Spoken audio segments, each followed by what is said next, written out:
But I really don't have any regrets. I really don't. I've lived exactly how I've wanted to. I've tried my hardest every single time. I didn't win the matches that maybe I should have always won, but I really gave it my all. So that for me is enough.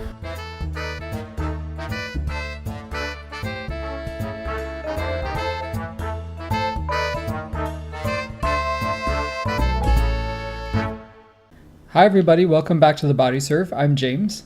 I'm Jonathan, and we come to you at the end of the royal weekend. There was a wedding, I don't know if you heard about it, in Britain this weekend. Serena's friend got married. Serena showed up, turned out, attempted to get her man together.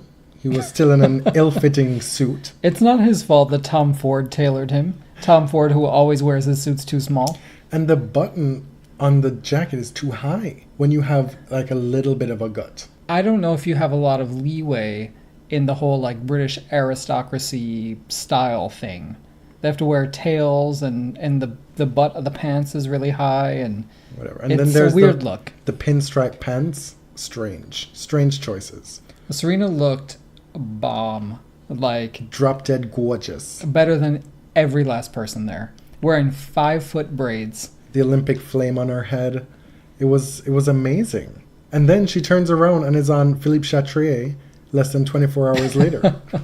Yeah, just to remind everyone that she's serious. That is some 24 hours. Speaking of royals, the King of Clay won in Italy at the Foro Italico, the Rome Masters, for the first time since 2013. Which for him constitutes a title drought. At that time, a lot of folks probably would have bet on Rome being the one that he would win 10 at first, if you had to pick one. And it just didn't end up being that way. But he's back. Last year, he won Madrid and then made the quarters in Rome. This year, it was the flip. Made the quarters in Madrid and won Rome. Lost to the same person both times. Also, the same guy was in the final of Rome in consecutive years. And Sascha Zverev came very, very close to defending that title. He did. But for perhaps the rain interrupting twice in that third set, there was a lot of work for Rafa to do had that match gone uninterrupted to reverse the trend in play. Yes. So here's how it went. The first set was a total beatdown. Rafa was just dictating on offense. Whatever Sascha was trying to do just was not working. Sascha broke to open the match. You could see on his face when he went to serve at 1-love that he was like, okay. I'm here, bitch. Okay.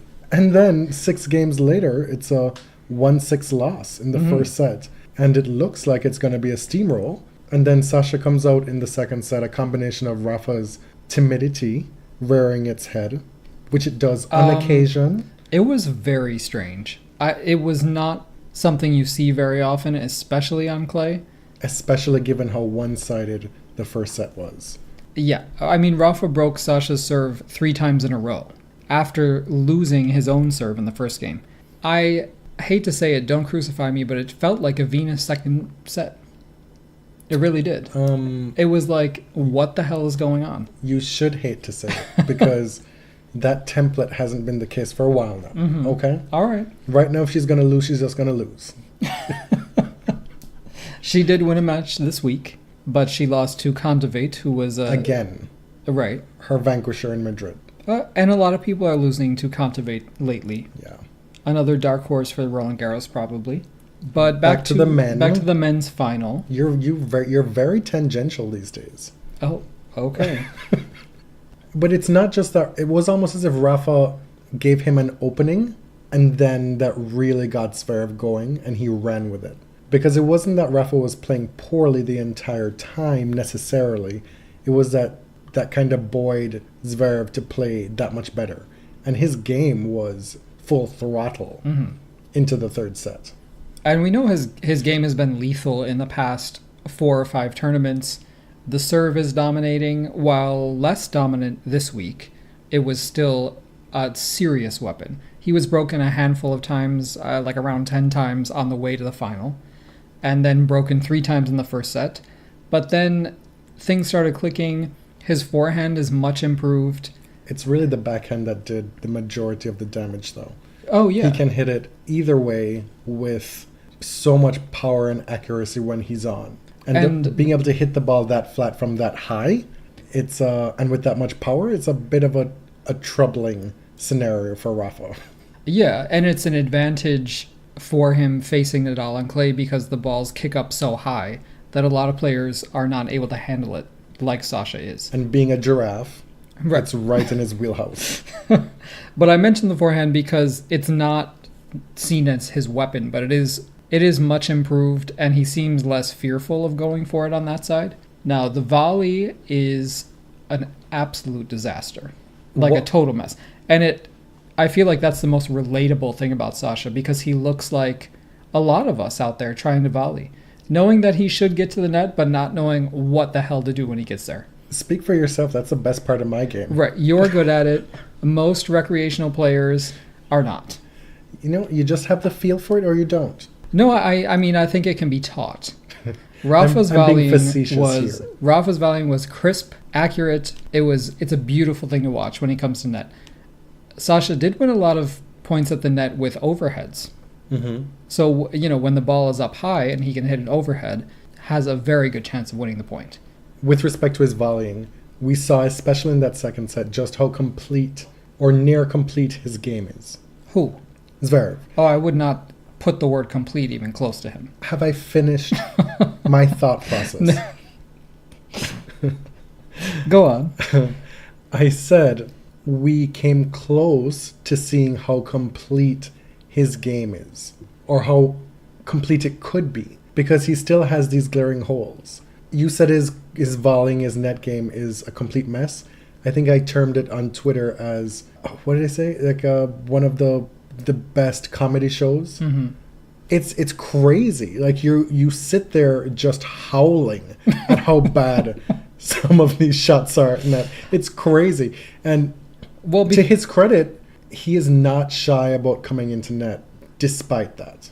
And we saw him come into net so many times, even after some atrocious play at net in the first set. Did you get my point? In that we saw what a complete Zverev could look like in this match, and just how daunting and good it could be. Yes, I agree.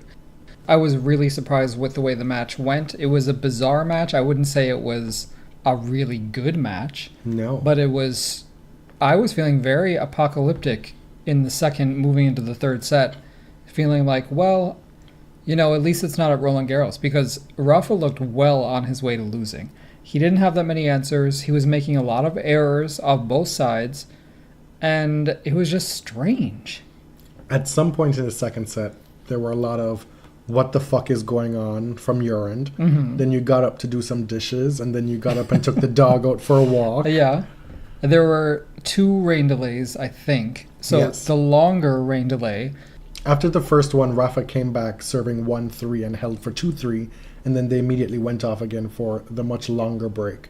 And then Zverev came back serving at 3-2. Yes. Up a break. Broken immediately. Rafa reeled off 4 straight games, and that was that. I can't say it was surprising, because I kind of assumed that the stop would help him get his brain back together, reverse the momentum a little bit. But 4 straight games, I was impressed. Zverev himself said that it was a lot more difficult, obviously, in hindsight, for him to get himself started again after the second rain delay, given how much tennis he's played in the last few weeks. Because this was his 3rd straight final that he was playing in 3 weeks. Mm. He'd won 13 matches in, I believe, 18 days or 17 days. And this being the 14th, he lost it. In a lot of ways, it was incredible that he was even able to bring that level against Rafa in the second set, given how much tennis he'd played and how many 3-setters and tough matches he'd even played at Rome this week. Agreed. The takeaway here for me is, if you are a Zverev fan, you should be very pleased by what you've seen over this clay court season. He is squarely number 2 in the battle for the Clay Prince crown. He is miles ahead of Dominic Thiem at the moment. Mm-hmm. Well, you don't know what he's going to do in Lyon. Get away from here with that. I couldn't resist. We're not even here to talk about Dominic. How about that Djokovic-Nadal match? It's been a long time since we've gotten a Rafa or a Djokodal, which I prefer. A Djokodal. Which was number 51, I believe. Djokovic seems to be not well and truly back, but certainly on the right path. Yes. And getting closer. I would agree with that. Folks pointed out that we thought the same last year when he was the finalist in Rome last year, and then he won a grass tune-up as well, heading into Wimbledon. And then at both the French Open and Wimbledon, he had flame-out results. Some due to injury, some due to lots of speculatory reasons a year ago, if you recall. And so it's possibly wise to not get ahead of ourselves, but he did pass the eye test to me. It's not just that he pushed Rafa. A lot of those points felt familiar in the old kind of way. Some absolutely absurd video game, non-human shot making and rallies. And to be able to come back from down 2-5 in the first set, Rafa may have blinked a little bit to let him back in, but Djokovic came right back well and truly, pushed it to a tiebreak, and then by the middle of the second set, it was just a bit too much to climb right now for him. But if you are a Djokovic fan, that should have been an encouraging performance. I agree, because you also saw his passion. You saw him yelling at people, having a few mini tantrums. Like, that fire totally wasn't there in Indian Wells and Miami. But it's back. Like, he's he's getting pissed off on court. He's challenging Rafa on clay. I think it's very encouraging. And really, like, of the short list of people who can beat Rafael Nadal at Roland Garros, he's got to be on it, even this year. Djokovic himself, when he was giving his little summation of his event on his social media, said that he was happy to have the passion back or something to that effect.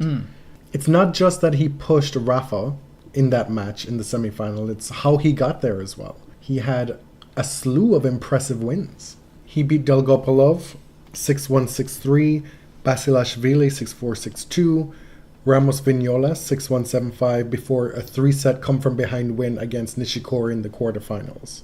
So that's quite the progression to get to Rafa and push him in that way, the way being a manner that damn near nobody has been able to do in the last 2 years on clay. Dominic Thiem accepted. So Nadal improves to 25 and 26 against his chief rival. They've played more than any two men in the Open era. And Rafa's back at number 1 for, I hear, at least the next 5 weeks. Definitely through Roland Garros. I haven't looked beyond that in terms of what the grass court, what have yous, and how they come into play. Had Rafa not won this match, he would have remained at number 2 behind Federer, and that would have stayed the case at least through Wimbledon. Yes. Instead, he will be guaranteed to overtake Agassi as the man who has held number 1 for the longest number of weeks in his 30s. We'll be coming at you in less than a week with our French Open preview. And so we won't talk too much about what these ramifications are for the actual slam in this episode. What we will solicit from you, the listeners, is we're going to be doing a listener mailbag segment as part of our preview. We're going to be strapped for time in terms of recording that episode. So we'll get to a segment about looking at the draws, but then we'll also record a Q&A where you guys will ask us stuff about the French Open and we'll give our thoughts. So this is the first plug for that. You're looking at me like, why are you talking about that now? I like how you're being very open about using our listeners for content. Yeah. Yes. It's like we're very busy this week. So we are very busy. We're having house guests this weekend, and we totally forgot that it was going to be French Open preview week. And the French being the only slam that starts on Sunday, we have even less time to get ready. We have like a 3-hour window to have the episode fully put together and out on Saturday. So email us. I feel like in the past we've been a bit, what's the word, exclusionary? Twitter-centric? Yes. And there are folks who do not use Twitter. And if you'd like to contribute to the podcast, if you'd like to get your questions on air, email us at thebodyserve@gmail.com or send us the feedback and the questions for the preview episode at the Bodyserve on Twitter. On to the women. Elina Svitolina defends in Rome. She's won 8 consecutive finals now. Simona Halep defended her finalist trophy as well. Elina Svitolina continues to be a tough out for Simona and really anyone. She is just so tough in finals. I don't know how she does it. She's played in 14 and she's won 12 of them. And I read somewhere that since she's been in the top 10, she hasn't lost a final. That is correct. And over the last 2 years, including this one, so 2017 and 2018, she's 8-0 in finals. Nobody's beating her in finals the last year and a half. That is a crazy stat. And the inverse of that is true with Simona. Since winning Madrid last year, she's 1-6 in finals. Yes. So Simona, takes a lot of crap from tennis Twitter about being the number one who's not winning titles. And it's not true. It is perplexing, and clearly she's just a different kind of number one. I myself am surprised that she hasn't been able to win more of these big matches, because she has the game, like it's there. She's getting to the right spots, right? And I know there was some concern that she was suffering from a back injury during this final, and she wasn't able to move, especially side to side, as well as she normally can. But man, like a 6-love bagel set in a final is just not a cute look for anyone. Steve Tignor had an insightful take on it, being that when she gets to these finals, she's often so beat up on the path to get there. Yeah. She had just come off playing 3 bruising sets against Sharapova, coming back against Sharapova in that semifinal. Much the same way that we saw her be totally beat up in Australia this year. Oh, yeah. And so when she gets to the back end of these tournaments, it's not fresh as a daisy, Elina Svitolina. It's not fresh as a daisy, Rafa Nadal, typically on clay. It's somebody who's had to really fight and claw her way into these positions.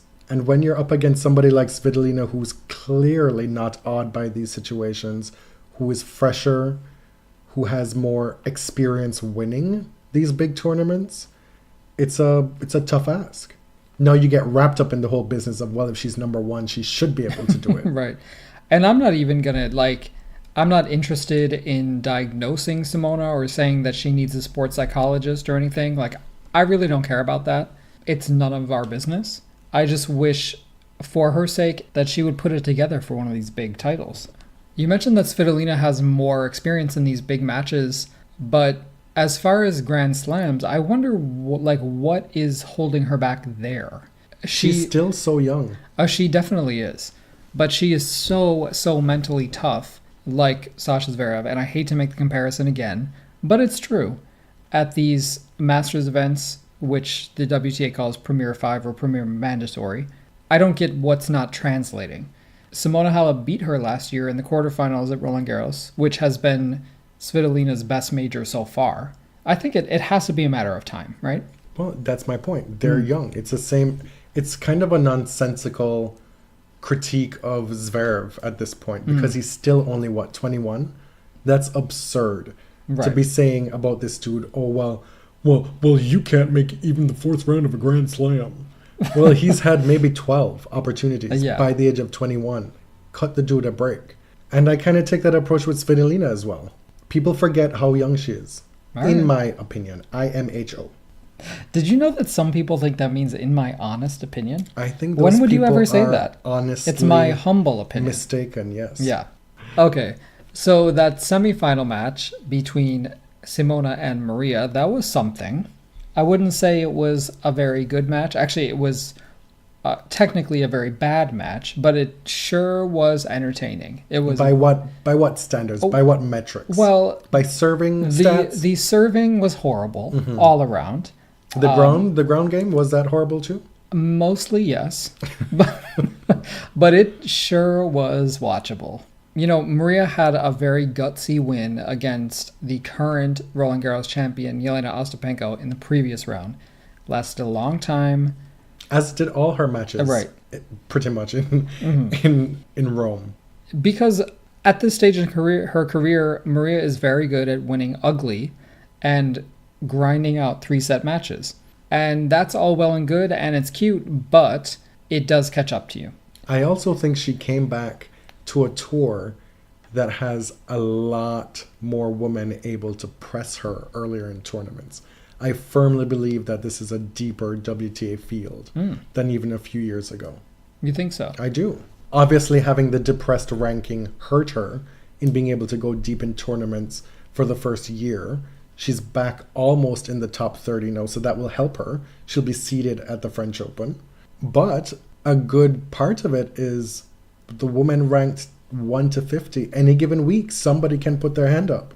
We've seen Maria Sakkari come through in the last few weeks. Kontaveit is there doing well. Any given week, any given surface, anything can happen. And we are in a place now where we have a very long list of favorites for Roland Garros. It's hard to say so-and-so is kind of the leading contender because there's just so many variables. We have Serena coming back. Sloane is currently holding a major championship and the Miami title. I mean, it goes on and on.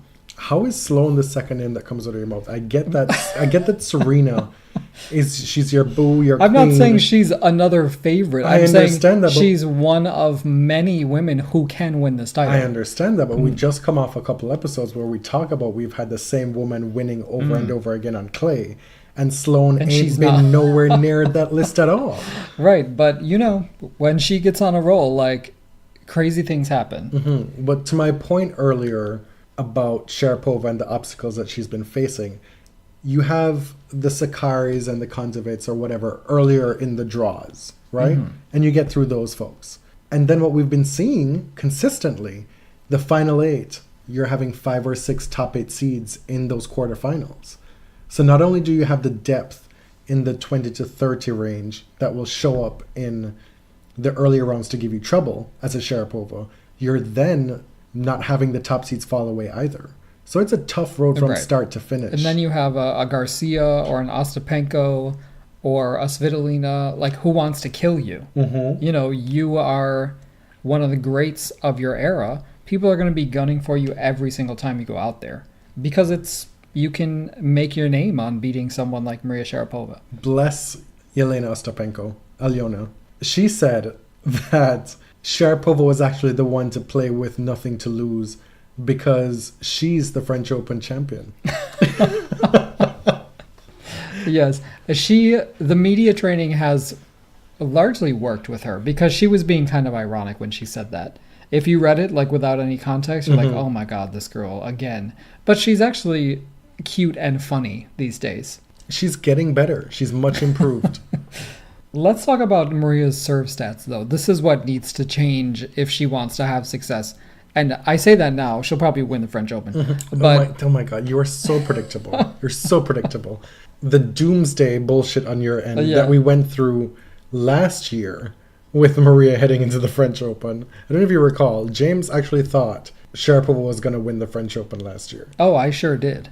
And now you're coming with these serve stats as kind of a helpful stat for Maria to fix that, to get to where she needs to be. Well, you're really just being shady as fuck. No, I am being shady. Okay, she won 45% on first serve and 21% on her second serve.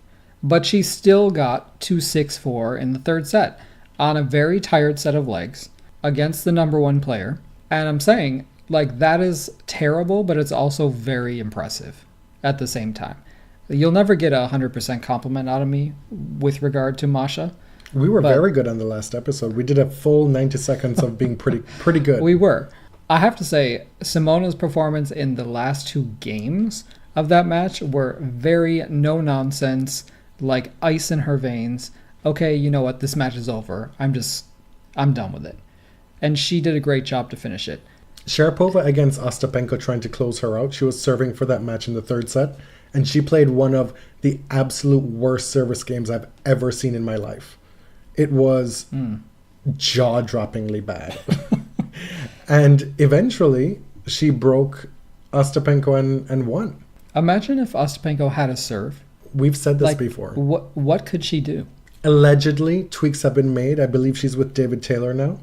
Yeah. Formerly Sam Stosur's coach, formerly Naomi Osaka's coach. And allegedly tweaks have been made that have been a little bit better. Okay. I can't speak to those specifically, but that's what I'm hearing in these Twitter streets. What else? Ash Barty played with Netherlands' Demi Shores in doubles and won the title, beating Sestini Lavachkova and Barbara Streisova. Barty's on her way to being a top dog in doubles. Absolutely. Because she's been winning with Colleen, and now she wins a big tournament, a big doubles tournament in Rome. Yeah, so she'll be back with Colleen at the French. Have to mention that they beat Ostapenko-Kirstea in the semifinals, and Ostapenko actually went out after playing Sharapova and losing and beat Mladenovic-Babos in doubles on an injury. Elsewhere in doubles, Croatia's Mate Pavic became Croatia's first number one in any discipline in tennis. Did you know that? I did not know that. And he's also the youngest doubles number one since Todd Woodbridge in 1996. I do know that Goran Ivanisevic reached a career high of number 2 in the world. Your 2001 Wimbledon champion, I believe? He made, 3 finals before that, I think? believe so, yes. That completes the Rome recap, doesn't it? I believe so. All right. We spoke about Canadian Francoise Abanda last week because she had just become the number one player in Canada for the first time in her career. And things got a little rocky this week. Somebody on Twitter tweeted, "Where's the same energy for Francoise Abanda that y'all were giving to Eugenie Bouchard?" And she found it and quote tweeted it. You say found it because she wasn't tagged in it. Right.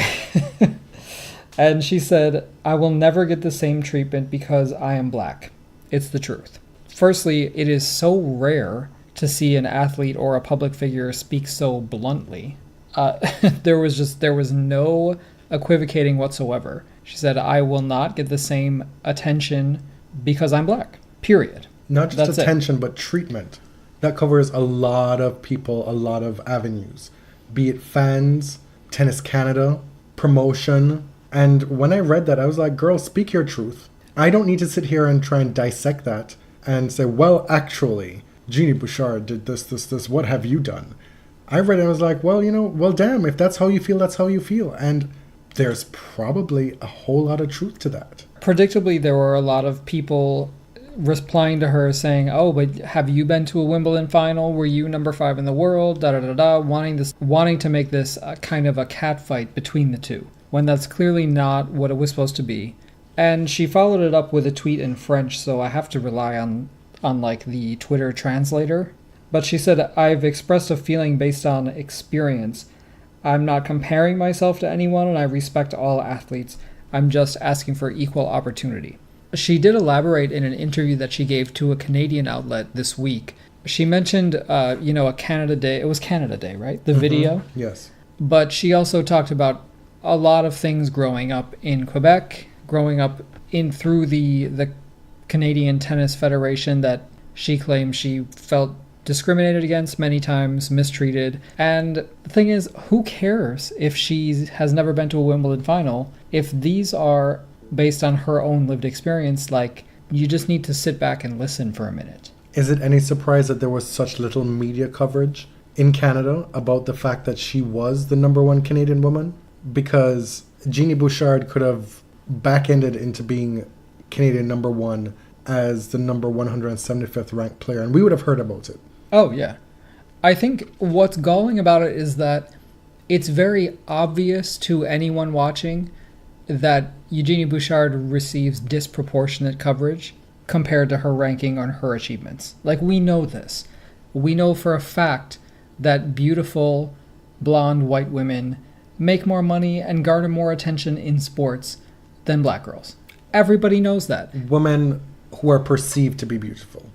Sure. I mean, these are beauty standards, which gets Of the course, whole crux of it, right? It's not that Jeannie is objectively beautiful.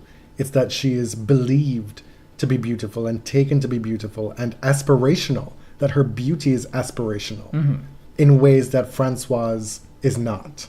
Right. So I think if fans on all sides accept that is kind of a built-in unfairness that we've seen play out many times, then we can move on and have a real conversation about it. So instead of making this a fight between Francoise and Jeannie, which it's not, let's take a moment and listen to this young woman who is sharing her perspective. And I'm not saying that you have to agree, but you can say that her experience is not her experience. You do, I believe, have the obligation to at least listen. Or if you don't want to listen, shut up about it.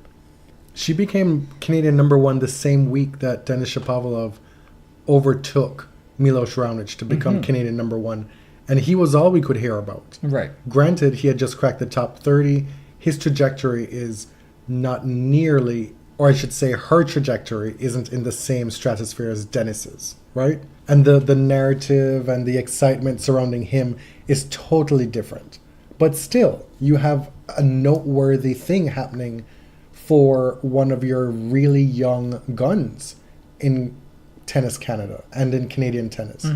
So if your goal and your MO is to build tennis in Canada, to get more people playing, you have somebody with talent who's put in the hard yards. While it's not her highest ranking, it's not like she's gone out and made the semis of a Premier 5 event to have this breakthrough moment. It's still her moment. You should be able to, or should want to capitalize on that, to reach a different group of tennis fans, potential tennis fans. And to me, that speaks to more what she was hinting at and talking about.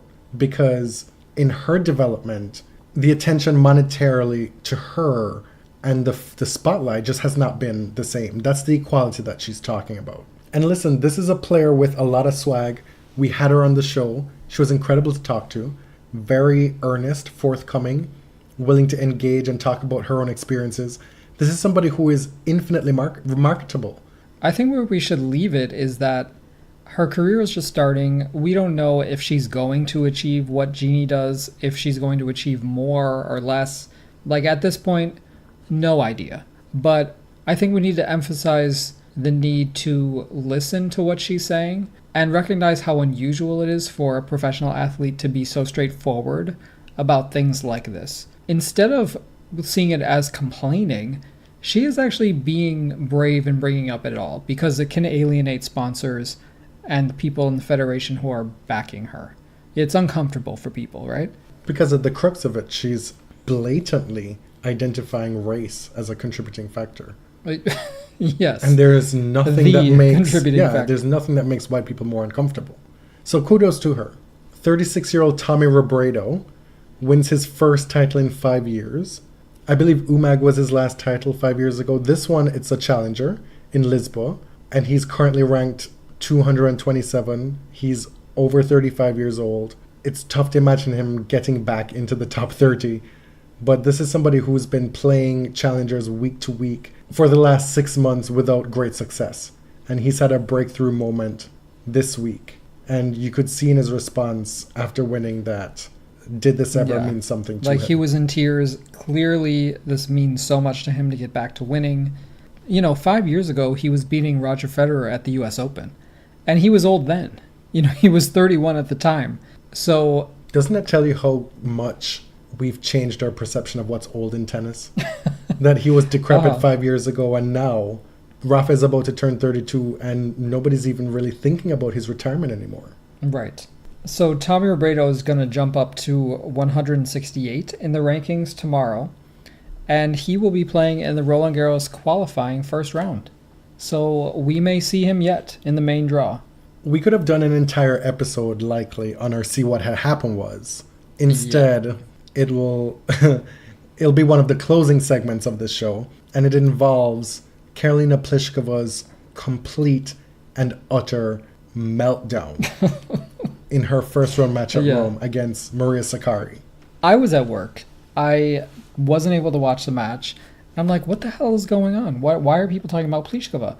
And then I heard you explain to me, oh, well, this, and this happened. Like, are you sure you're talking about Karolina? We had just released an episode, and one of our listeners, Dan Hatch, he said, oh, I'm so happy to have this. It sucks that it came out before the Pliskova incident happened because he wanted to hear our thoughts on it. And honestly, I just woke up. I didn't even know what had happened. It wasn't until like half hour, because that day was lit. There was so much going on that I had no idea what it was.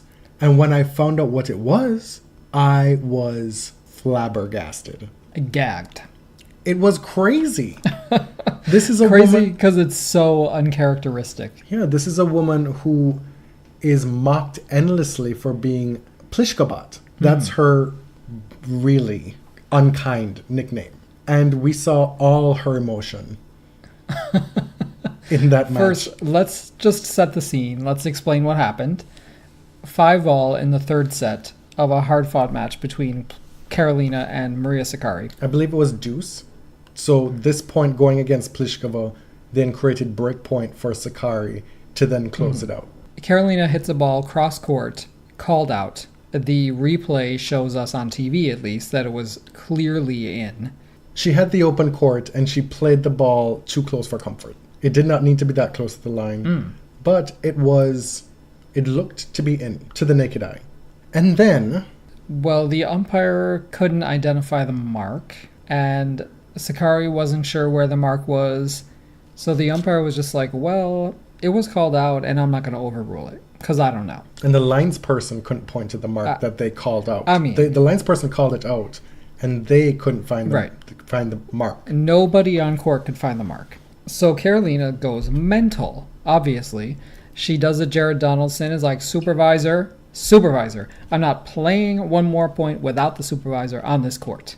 And, well, she did play some more points because the supervisor was like, what do you want me to do? Which is usually what they do, right? Like, really, what are they going to do? Exactly. I do think that in those instances, in those extreme instances, it's worthwhile to have technology where the supervisor can go look at some technology, look at a replay of something, like and make a quick decision. They have that, well, in cricket. In football, they have that, where you can ask for a video replay. Yeah, they have it in baseball now. So you can only ask for it like on a limited number of points in a match, right? That's how it works in football and other sports.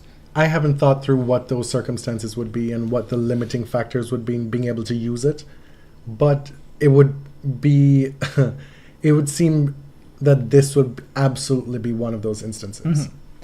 And as you know, we don't have Hawkeye on clay. There is a margin of error on clay that is bigger than on other surfaces.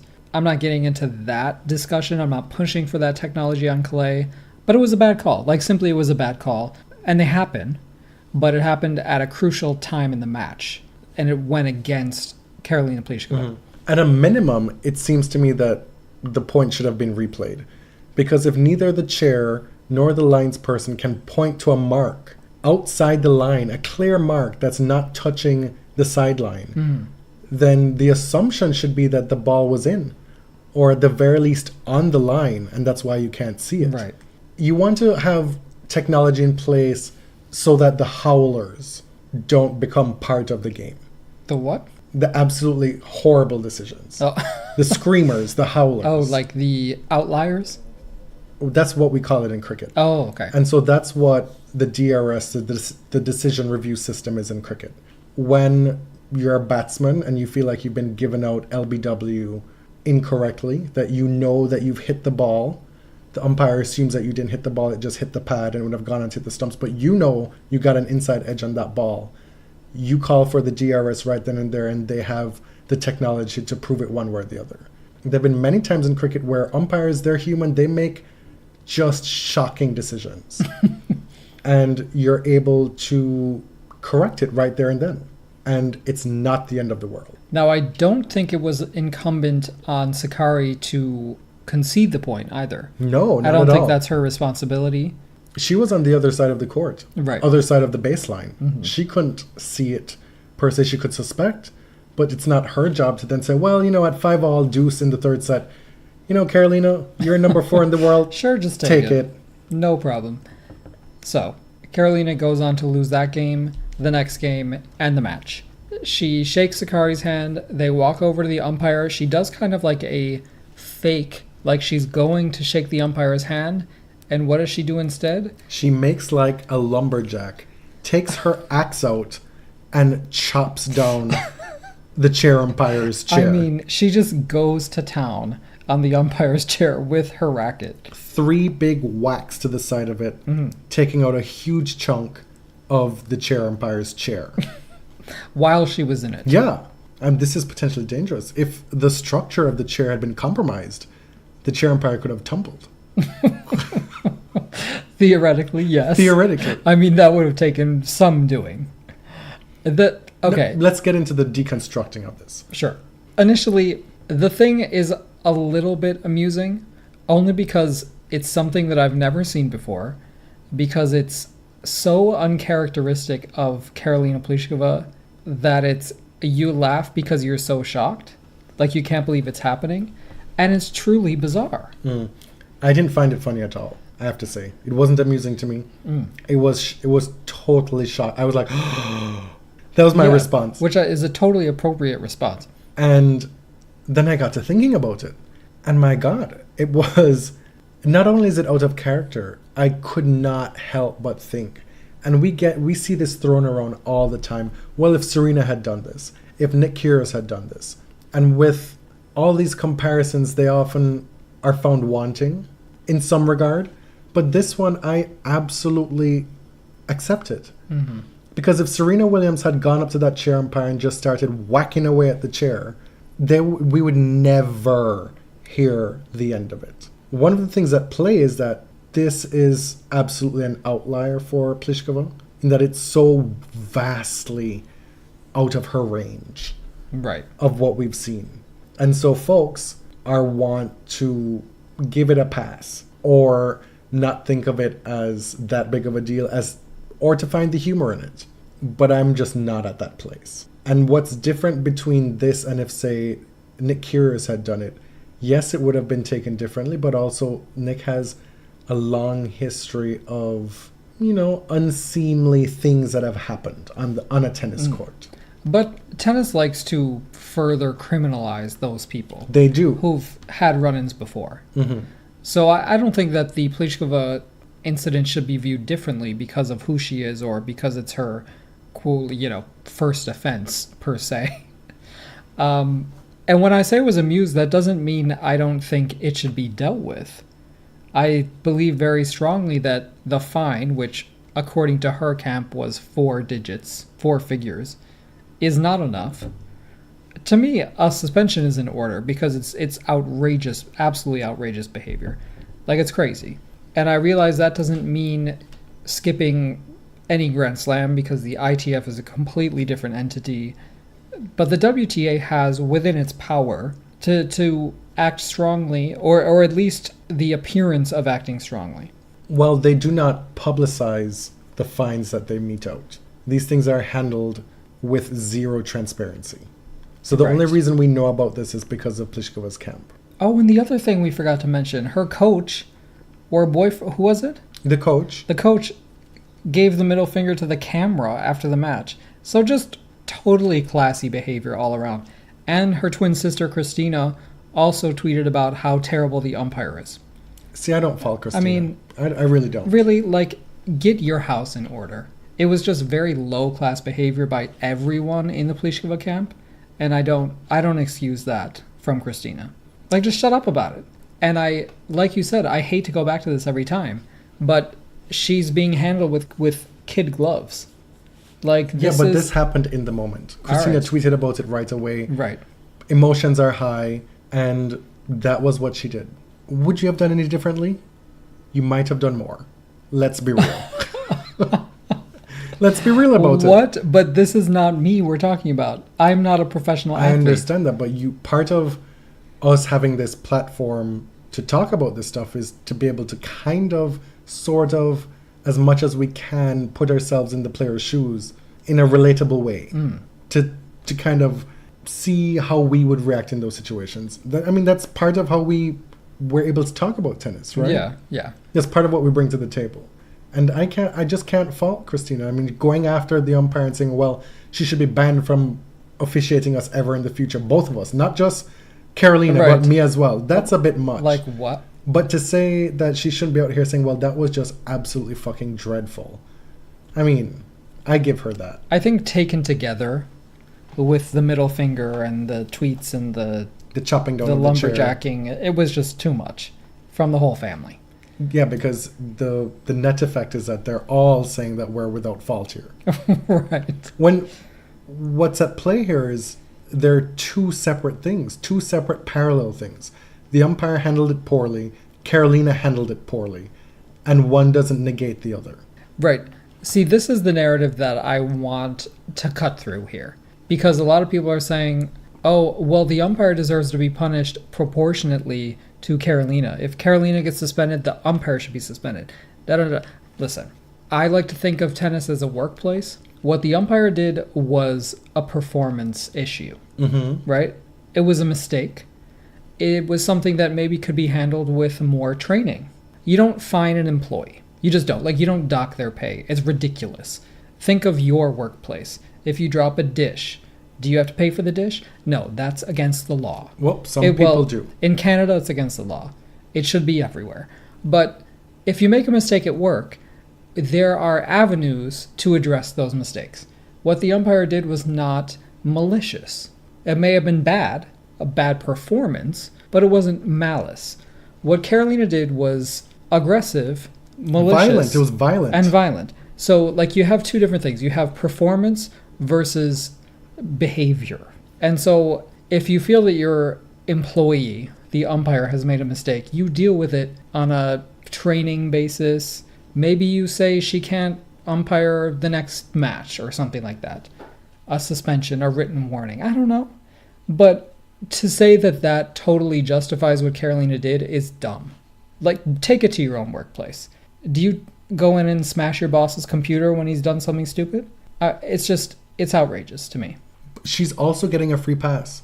Because, again, if Serena had done this, I'm not wanting to compare Nick with this. I want to compare Serena. If Serena had done this, it would absolutely have been the end of the world. Oh, it absolutely would have. We would have seen the mad black woman trope and stereotype come into full effect in terms of folks' prejudice.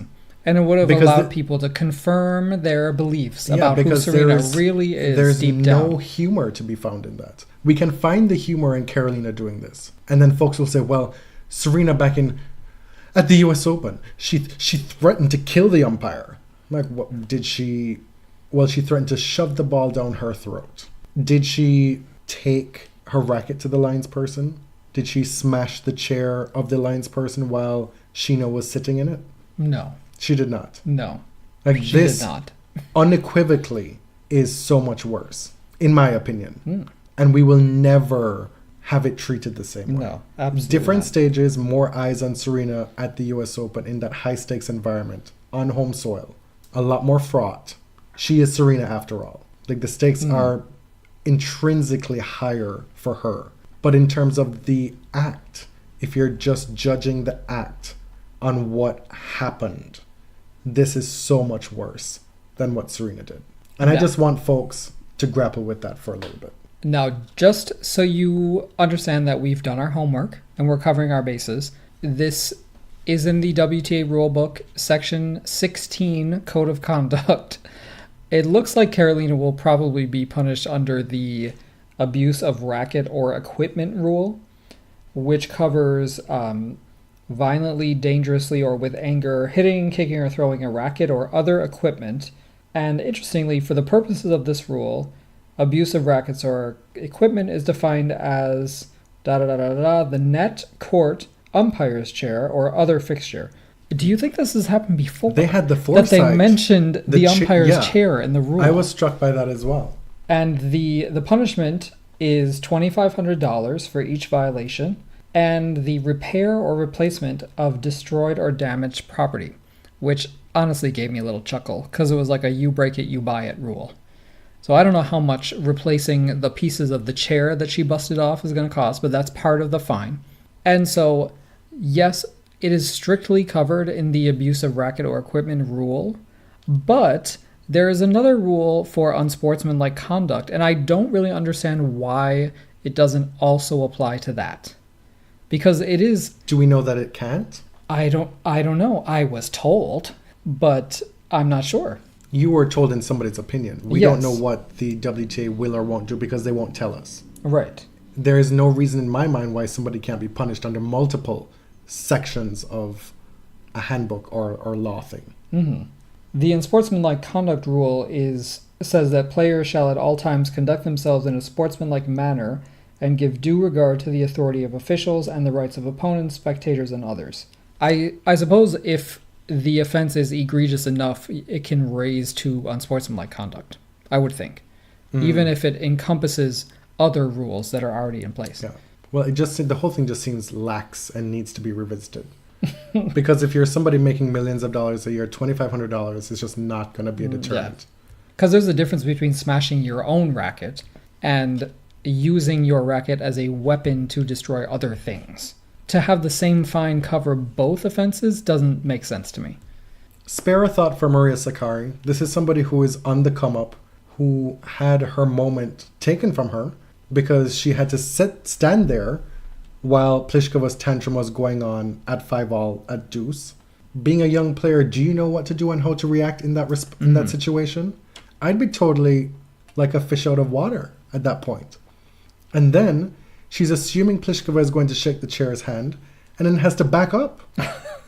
See, when the carnage is going on. Was that she jumped when Karolina unleashed, and then she did like a little moonwalk. She backed up and was like, nope, nope, nope, nope.